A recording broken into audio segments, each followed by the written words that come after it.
महादेवन मिजूठी पर राष्ट्रवादी party of India के banner तले एक विचार गोष्ठी का आयोजन हुआ।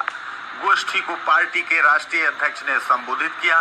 कार्यक्रम में सोशल डिस्टेंसिंग का विशेष ध्यान रखा गया। रविवार को महादेवन पर आयोजित गोष्ठी को संबोधित करते हुए पार्टी के राष्ट्रीय अध्यक्ष जयप्रकाश मिश्र ने जातिगत आधार पर चल रहे आरक्षण को समाज को बांटने वाला और सर्व समाज के आर्थिक रूप से कमजोर गरीबों के लिए अहितकर बताया। उन्होंने कहा कि जातिगत आधार पर लंबे समय से चल रहे आरक्षण से समतामूलक समाज की अवधारणा को चोट पहुंच रही है। इसे खत्म किया जाना चाहिए। साथ साथ मौजूदा वैश्विक महामारी को लेकर लोगों को जागरूक करते हुए कहा कि मास्क का उपयोग सभी को हर हाल में करना चाहिए। बराबर हाथ धुलते रहें, सोशल डिस्टेंसिंग का भी ध्यान रखें। गोष्ठी को जिला अध्यक्ष विमलेश ने भी संबोधित किया। इस मौके पर पार्टी के प्रदेश सचिव गौरव तिवारी के साथ गुलशन तिवारी, रामानंद तिवारी, ज्ञान प्रकाश पांडे आदि पदाधिकारी मौजूद रहे। जाति आधारित आरक्षण के विरुद्ध है। उसके पीछे दो तर्क हैं। एक तर्क तो ये है कि जो आरक्षित वर्ग के लोग हैं उसमें से बहुत बड़ी संख्या ऐसी है जिन्हें आरक्षण की आवश्यकता नहीं है। उदाहरण के तौर पे रामविलास पासवान के परिवार को क्या आरक्षण की आवश्यकता है? मायावती या उनके परिवार के लोगों को क्या आरक्षण की आवश्यकता है? मुलायम सिंह यादव या उनके परिवार के सदस्यों को भी क्या आरक्षण की आवश्यकता है? नहीं है। इसलिए जाति पर आधारित आरक्षण देश और समाज के हित में नहीं है।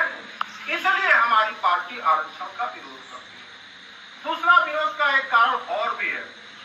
जो हमारे अनारक्षित वर्ग के लोग हैं जिनको आरक्षण का लाभ नहीं मिलता है, क्या उनमें गरीब लोग नहीं हैं जिन्हें आरक्षण की आवश्यकता हो?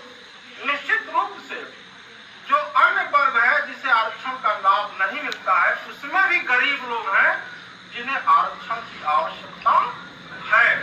इन दो मुख्य कारणों से हम लोग जाति आधारित आरक्षण का विरोध करते हैं। इसके साथ ही इस व्यवस्था से जो देश की प्रतिभाएं हैं उसका हनन होता है, वह आगे नहीं बढ़ पाती हैं, अपना मुकाम हासिल नहीं कर पाती हैं।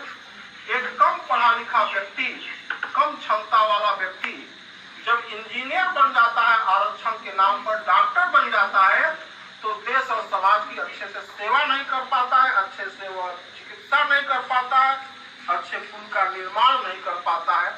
इसलिए प्रतिभाओं का हनन होता है। इसलिए हम लोग जाति आधारित आरक्षण का विरोध करते हैं। हम लोग SC/ST एक्ट का भी विरोध करते हैं।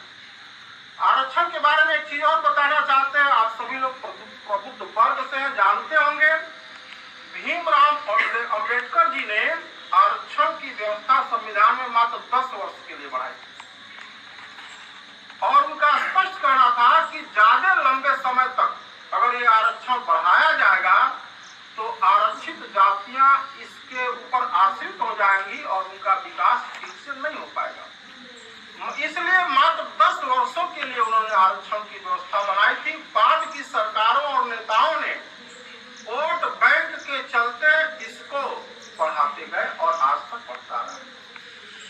दूसरा जो हमारे पार्टी का एजेंडा है वह SC/ST एक्ट का विरोध करना है। SC/ST एक्ट का व्यापक रूप से दुरुपयोग होता है और यह बात मैं नहीं कह रहा हूं बल्कि सर्वोच्च न्यायालय के सम्मानित हमारे जो जज थे दीपक मिश्रा जी, उन्होंने इस बात को कहा था और इस बात को ध्यान में रख करके उन्होंने एक व्यवस्था बनाई थी। वो ये कि अगर किसी व्यक्ति की शिकायत आती है कि इन्होंने जाति सूचक शब्दों का प्रयोग किया या हमारा उत्पीड़न किया, तो पहले उस शिकायत की जांच कर लिया जाए। अगर जांच में वो शिकायत सही पाई जाती है तो फिर व्यवस्था के अनुसार जो विधि है उसके अनुसार उनको सजा दिया जाए। लेकिन अगर बिना उसकी जांच किए किसी को इसके तहत फंसा करके मुकदमा दर्ज करके जेल भेज दिया जाता है और बाद में यह पता चलता है कि वह व्यक्ति निर्दोष था, साजिश के तहत फंसाया गया था, तो जितना समय वह जेल में रहा क्या वो समय वापस आ जाएगा? नहीं आएगा। इसलिए यह बहुत ही उचित व्यवस्था हमारे दीपक मिश्रा जी ने दिया था कि पहले शिकायत की सत्यता की जांच कर लिया जाए।